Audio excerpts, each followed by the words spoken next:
What's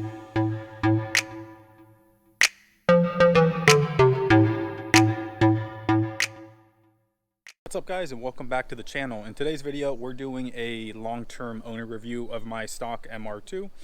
This one's even a hardtop, which is pretty cool and unique since most of them are T-tops. Now I've had this car for about 4 years now. I've put about 45,000 miles on it, so I've driven it quite a bit, and I literally, up until about a month ago when I got that truck, drove it every day. This thing got me through college and everything. In addition to that, I used it for track days and other motorsport events. First off, I want to talk about the snap oversteer thing, because that is something I get asked every time when someone says, oh, you daily drive this. As I mentioned, I have driven this thing in all sorts of weather, from nice sunny to super icy and even the snow. The car handled great. Getting back to the snap oversteer thing now, that's not really a prominent issue with MR2s. It's always a lift off oversteer. You go to a corner, lift, the back end kicks out, and then because of the mid-engine layout with the short wheelbase, the car rotates really fast, and when you're an inexperienced driver, you don't typically catch it. And I think that's where that myth gets perpetuated. So if someone ever says snap oversteer, I mean, if it's a joke, it's one thing, but if they're being serious, it's the reality is it comes down to driver error. Now let's do a quick walk around. So here we're at the front where we have the spare tire. Under there's the battery. We got some fuses, and then our brake fluid, our clutch fluid over there. The interior, as you can see, this thing is a little two-seater. The seats are nice, so I do have the covers to keep them that way. 5-speed. I have a manual steering rack in the car. I even have the stock radio, which is super cool. The only thing I've really changed out is I put a USB port instead of the standard power plugs in there. Now we can come to the back. We have a 5S because my car is an NA. I'm gonna have to close this again because I accidentally broke that little clip there.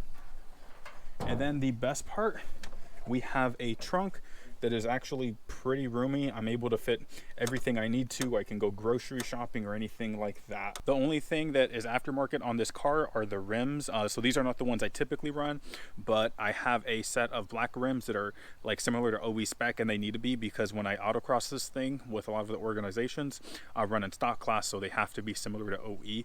I just don't have them on right now because one of the tires got popped, and I just haven't gotten around to buying some new ones. Now let's talk about maintenance. As I mentioned earlier, this car came with the 5S FE, which is literally the same thing that you would see in a Camry from the time. And I would love to give you guys like a solid price on what like this cost to run per mile. But two things. First of all, I don't honestly have all the receipts, so I can't give you an accurate estimate. The second thing is it's an older car, and I think the stage in which you get it is going to greatly impact your cost to run it per mile. Just as a quick little example, I got this car in like semi-rough shape, so it ran good and everything, but it just needed to be updated on the maintenance. So I literally did full suspension revamp, brakes, seals on the engine minus the head gasket, of course. I've also done the clutch and other things of that nature. The other thing I have to take into account is I was doing track days, autocrossing, etc. So a lot of the consumables went way faster than they should have. Just as one example, I was buying at least one set of tires every year. There was a couple years there where I bought 2 or 3 sets. Another thing is the transmission. I actually busted one of them, just honestly being an idiot. Not the car's fault at all, completely mine. So I had to replace that. The fortunate thing is I got it for free. So it was just my labor, which took me a weekend to throw it in, taking my time. Generally speaking though, from other people who I know with MR2s and had the 5S, as long as they did routine maintenance on it, their car lasted. Probably the biggest things with the 5S and even with the 3Ss is just dealing with oil leaks, which is not necessarily an MR2 thing. I think it's just an old car thing, because when you have cars that are 20 to 25 years old, those seals are eventually going to start to deteriorate and then leak. One of my favorite things about this car is the fact that it has a trunk, which is awesome to me, because when I go to those track days and stuff like that, that means I'm able to take all my gear. So typically speaking, at some type of event, this thing is completely packed with tools and stuff like that. And then up in the cabin area, in the passenger seat, I typically have like a small cooler. And then the cool other thing is that behind the seats here, let me just move all this stuff out of the way. Behind the seats here, there's little cubbies. One is right here, and then another one is right there. The point I'm trying to make is that the car is extremely practical for what it is. If you compare it to a Camry, of course, that's going to have more space. But when you consider this is a mid-engine, 2-seater sports car, and you can literally daily drive it, which I've done, and, you know, go grocery shopping and then go racing with it on the weekend and still be able to stuff everything in there, it's actually pretty cool and very amazing in my books. So now that we're in the car, we'll kind of talk about like the interior ergonomics a little bit. So my one complaint when it comes to like seating position in this car is that, so I'm short, right? So I have to be really close so my feet can reach the pedals. But then there's the other thing that because of the way the steering wheel is, I have to be super close to it. So then my option is I can recline the steering wheel, but I don't like being laid back too much. So it's hard to find that median sometimes. But that's just kind of like a small gripe. I will say in my other MR2 that has a fixed bucket seat, that's more of an issue because again, I have to be so close, but I can't recline back to counteract that.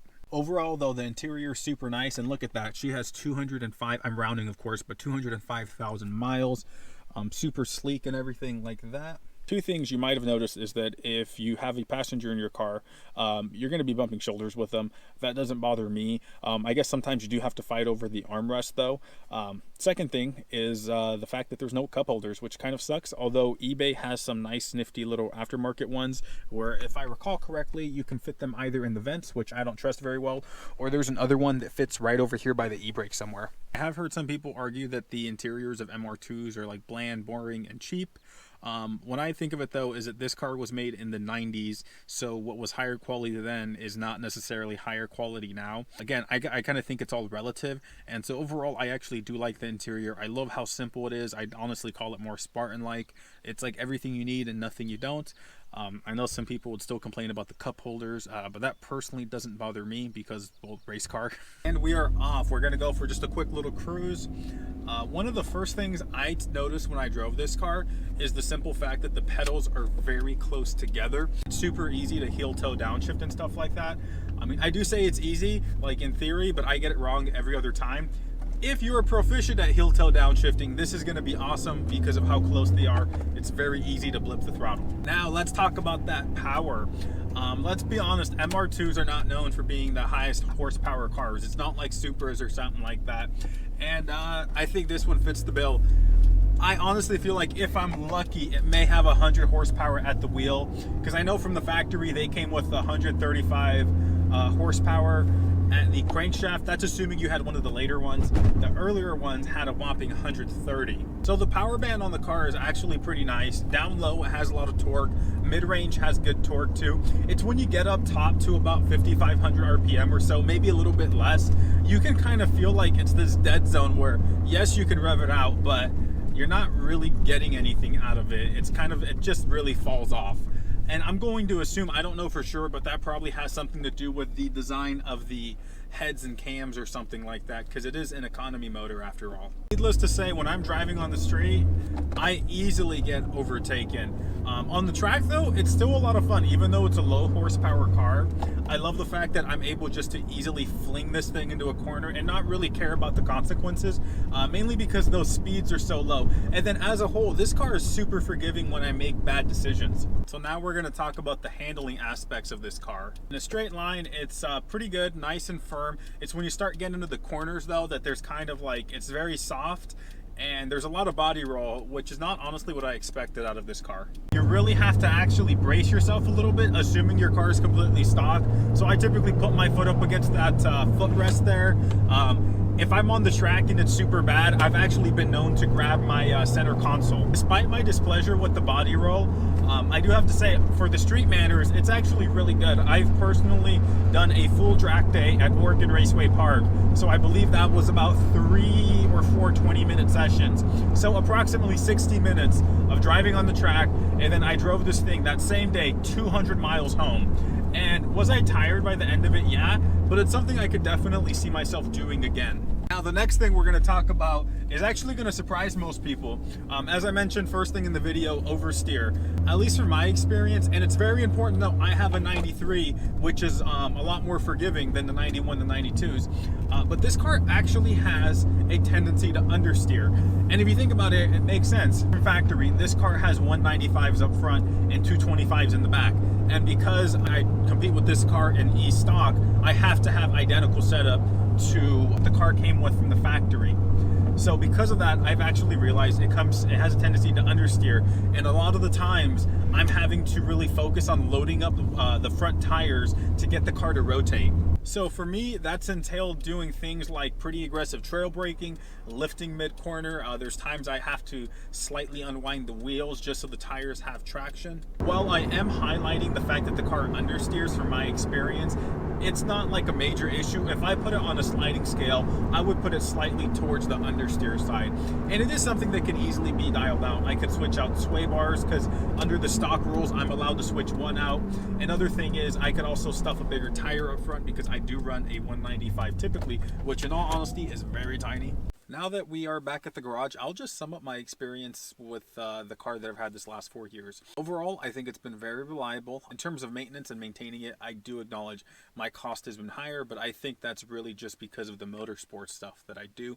And the fact that when I picked this car up, I acknowledge that it was a not such a clean example, but I got it for a very, very fair price at the time. In addition to that, it's honestly a very underpowered car that has a slight tendency to understeer, but I think it's perfect. It was a great platform for me to learn how to drive on. And to be clear, I am keeping this thing forever. It is not going anywhere. This thing got me through college. I have a huge emotional attachment to it. If I have a piece of advice to you, go pick up an MR2. They're amazing cars.